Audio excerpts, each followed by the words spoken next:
Hey everybody, welcome back to Elemental Cartomancy. I'm popping on to talk a bit about spooky decks that I've got and or decks that I'll be using over the spooky season.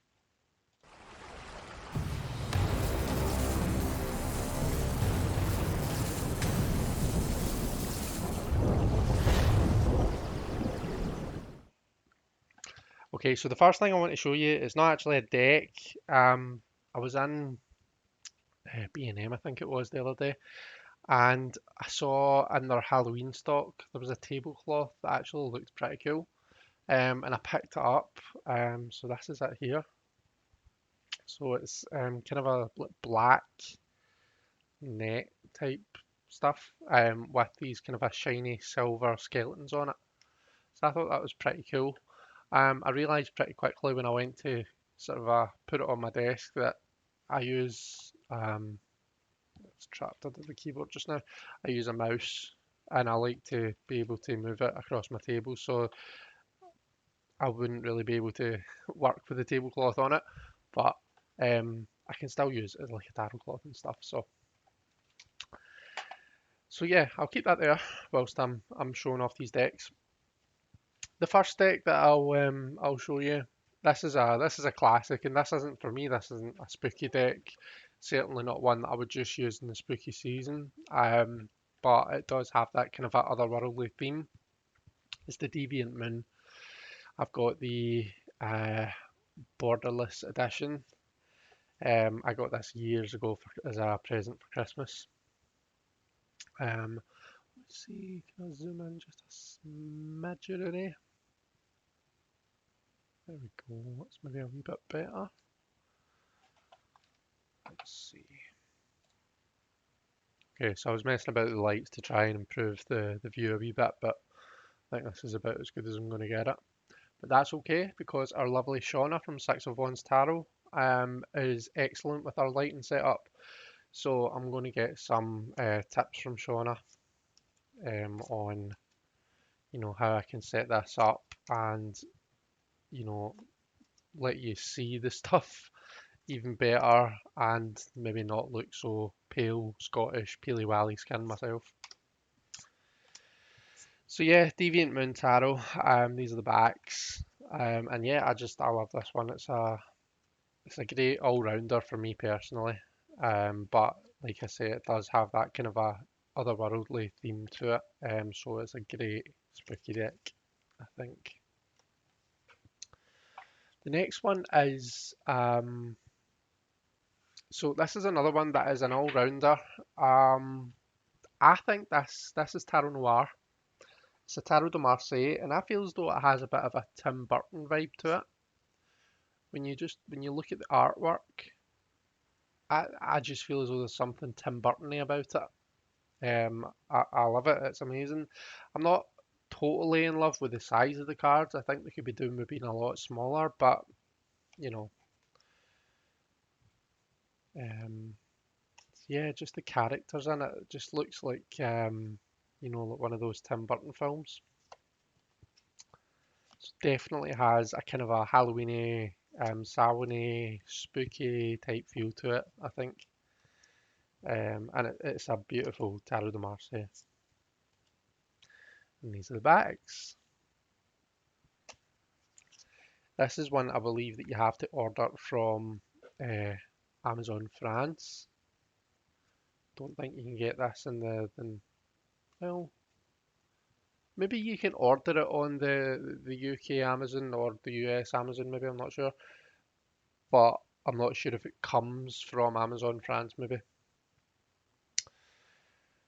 The next deck, continuing with the Tim Burton theme, I guess, Nightmare Before Christmas Tarot. I actually got this, I ordered this, and I think it should, all going well, it should have come in time for Halloween last year. But Amazon being Amazon as usual, they make you think that a deck is going to be out for a certain date and then it's not. It's happened time and time again, and I fall for it every time. But yeah, Sandy managed to get me a copy of this for Christmas. But I, I think this was really difficult to get if you were in the UK. The card stock's lovely. It reminds me of the Everyday Enchantment card stock, if anyone's got that deck. And these are the backs. Really nice backs, kind of wallpapery type theme. And the colours, the black and the purples just pop really nicely. Colours are actually showing up really well on the camera today. So that's the Nightmare Before Christmas Tarot. The next one, let's see. So this was sent to me by a friend that I have in the States. I call this the Spirit of Halloween Tarot. I think this is just one that it's a really cheap one that a kind of a Halloweeny type, a seasonal shop gets in around about this time of year. Um, I forget what the name of the artist is, although I think I might have it saved on a spreadsheet somewhere. In fact, let me check that out. Right, so I've had a look on the spreadsheet and it doesn't tell me who the creator or artist is for this deck, but if anyone knows, then please pop it in the chat and let me know. But each of the cards is likened to is related to either a creature or a character. And it's, I, I think, I mean, the card stock maybe a wee bit on the thin side, but it's not terrible. Um, and I'm actually a fan of the artwork. Um, so yeah, for a really cheap, kind of a cheapo deck, it's actually really nice. Like there's Eight of Wands of the Hydra. I'm not sure if there's any really any rhyme or reason to the correlation between like the creature and the card, but still really cool. Be really good to use as as an oracle, even if you struggle to use it as a tarot.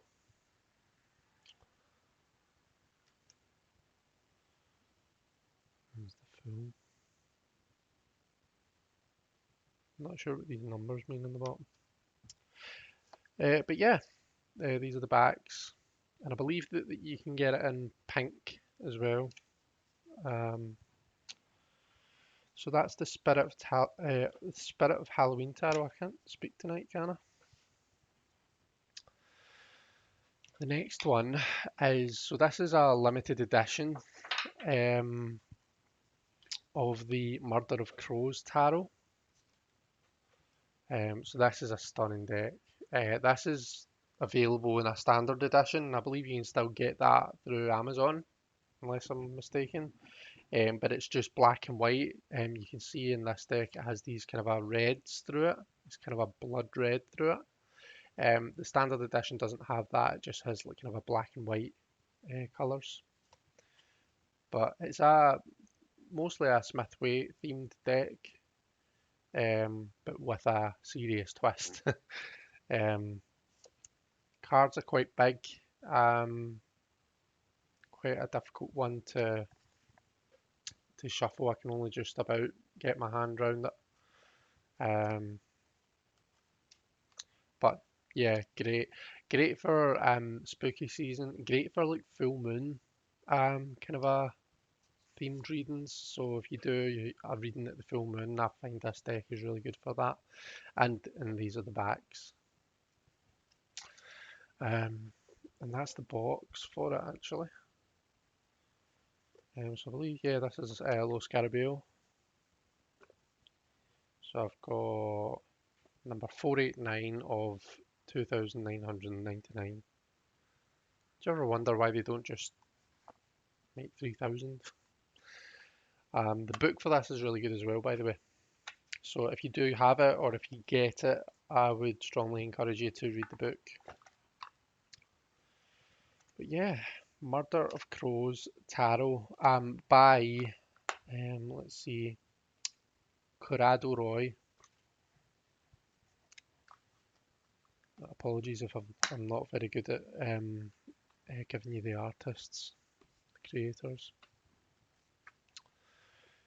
Okay, next one. The good old Shadowlands Tarot.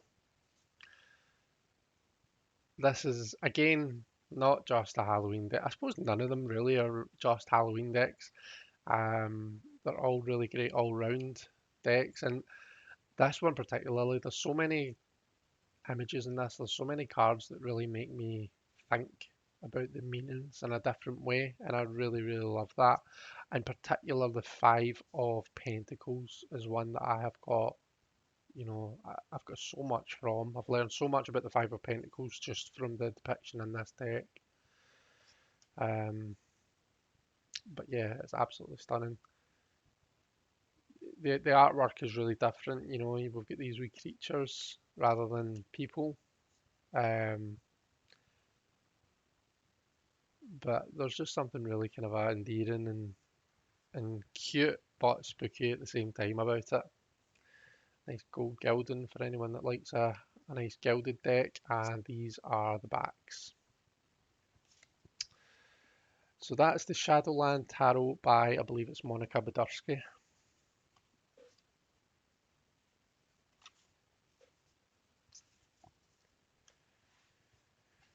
Okay, 3 to go, I think. And then I might have a wee honorary mention at the end. Next, we have the Santa Muerte Tarot. Now, El Día de los Muertos that's not Halloween. I believe it's either maybe the 1st or the 2nd of November. I'll need to look that up actually. I should have looked that up first. But it's around about that time. I would still count this as kind of a spooky season. So, Dia de los Muertos is I believe it's in, is it Mexican culture? The day of the year where the dead can, don't know if it's so much return to life, but they can return to the land of the living and spend time in the family home, in the family space. There's an amazing Disney film called Coco, and I thoroughly recommend that everybody watches it. It made me cry. It really did. Um, love this Nine of Swords. So yeah, this is an amazing deck. This again, an all-rounder. It's not just for a spooky season. So many. I love the fact that it's not just your standard kind of a Smithwaite type or Solobusca type depictions. Nine of Swords is a classic example. Um, we don't see someone who's um, necessarily suffering. Um, the nine is a number of high energy for me. And then the suit of the swords, the mind, we're talking about high mental energy. And sure, that can present itself as, a psychiatric injury, um, you know, stress, anxiety, nightmares, all of that kind of a thing, sure. But it can also present itself as, high intelligence, the ability to use. I think it's about how you use that high mental energy. Um, and it doesn't necessarily need to be negative. It's all about how you channel it. At least that's the way that I read like cards like the Nine of Swords and the Three of Swords and lots of other cards as well. So I really appreciate this deck for how it depicts the cards. These are the backs, and what have I done with the box to tell you who the artist is? Oh, I'm not sure. It's disappeared. But Santa Muerte Tarot, you can still get it on Amazon, I believe, for anyone who's interested in getting themselves a copy. Okay, the next one, again, is an all-rounder. I think I've said that way, everyone, haven't I? Apologies. Just shift this. I'm scared it's going to fall off. This is the Raven's Prophecy Tarot by Maggie Stiefvater. who's also the author of the Raven Boys series of books, which is really, really well. I can only speak for the first one. I listened to the audiobook of the first one just recently and thoroughly enjoyed it. It was really good. Um, so yeah, I love the simplicity of the images in this deck. Um, they're very kind of a short and sweet and to the point, I think. And different, different, but it's still looking at your kind of a standard Smith weight meanings, but it's just different ways of depicting that. Um, so that your Queen of Wands there. We see fire coming from the mouth, and the Queen of Wands, when she speaks, she's so charismatic. She's got such an energy about her and a warmth about her that when she walks into a room, everyone turns around and looks at her. When she speaks, everyone listens. Everyone wants to know what she has to say. She speaks with such passion, and that's just depicted so amazingly in that card, in my opinion. That's another one. Six of Swords. You see the hands kind of carrying the water, and if you've ever tried to like kind of carry water from like maybe from like the sink to the bath or something. I don't know why you would do that, but let's just say that you have. It's quite difficult to do without losing some of the water. Um, so you get the idea of kind of a passage. You get the idea of trying to protect the thing that you're carrying across. You get the idea that it's maybe going to be impossible to do it without you know, um, some sort of issues across the way, some sort of pain, some sort of suffering. You might lose yourself along the way a wee bit. So yeah, another one of those cards that really makes you think, and it's such a simple image as well. So yeah, um, big fan of this deck. I wasn't originally a big fan of the orange borders. But I've made my peace with them. I actually quite like them now. I've edged the deck in this orange colour that matches the borders perfectly. Doesn't look like it matches them perfectly, mind you, but it does. It does in person, I promise. Um, so yeah, that is the Raven's Prophecy Tarot by Magus Devator. I didn't show you the back. Here's the back. Lovely deck. And the last tarot deck I have to show you is the Vampire Tarot. And this is an old deck. This is one that I got years and years and years ago. The artist or the creator is Natalie Hertz. So if you're looking it up, I don't know if it's still available to be honest. If you're looking it up though, it's the Vampire Tarot, just spelled vampire with an I believe, um, by Natalie Hertz, and Natalie is spelled with a TH. Okay, so this is I've edged this deck in black, and it suits it quite well. This is a deck that I don't use very much, so I probably won't call this an all-rounder, not because it can't be, but just because I don't tend to use it all year round. It's one of these decks that I would say is maybe like semi-illustrated, semi-pip. Some of the cards, here we see like the Four of Swords, we see the person resting, um, but there are some that are less illustrated. So here the main kind of event is the Five Cups. We don't really see anything much else happening. Four of Pentacles, you know, there's an illustration there. I'm not really sure how much it has to do with the meaning of the four. Nine of Cups. Six of Wands, we have our six wands, but no, I suppose there's the picture there. But again, I'm not sure how much the illustration in the picture has to do with the meaning of the Six of Wands. So, I would say this is a semi-picked out. That's certainly how I tend to look at it anyway. But the colours and the artwork, absolutely stunning. Really, really nice. Again, in my opinion. Um, yeah, and just because I've had it for so long, it's always going to kind of hold a special place, that kind of way.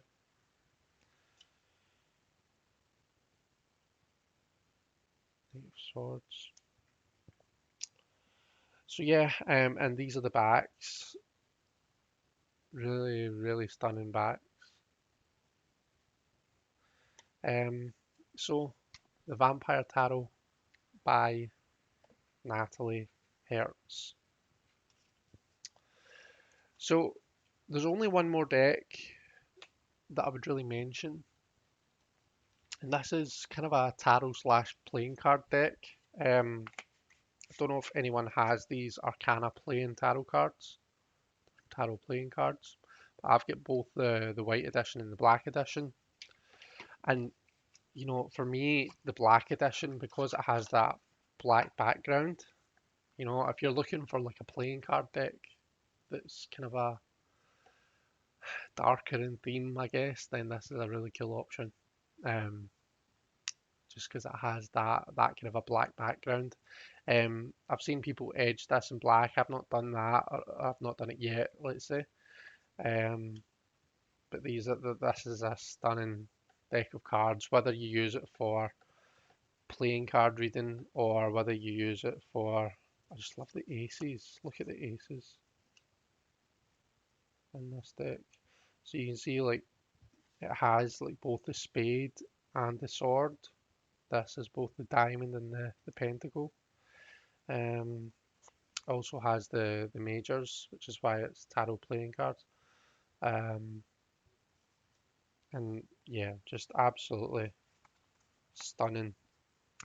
And yeah, just with the black backgrounds, you could use it in a kind of a spooky setting, I guess. But again, definitely an all-rounder, definitely not, you know,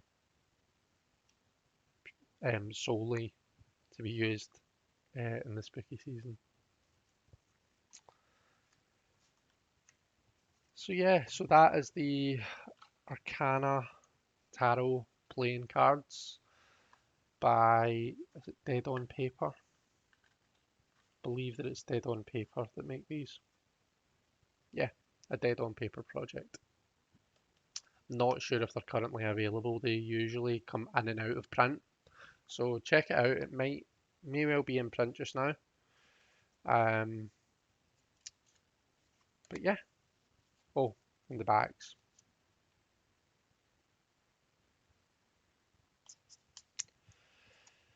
So that was me, everyone. That is all the decks that I have to show. Um, I'm excited to see what decks everyone else is working with. I've really enjoyed watching um, the videos that I've seen on this so far. I was watching Orshi's video at Dragosha Tarot earlier on today. I'll stick a link to that in the description if I remember to. But yeah, I'm excited to see what everybody else has to show for this tag. So yeah, thanks very much for watching. Take care, everyone. Have an amazing spooky season if I don't speak to you or see you. Bye.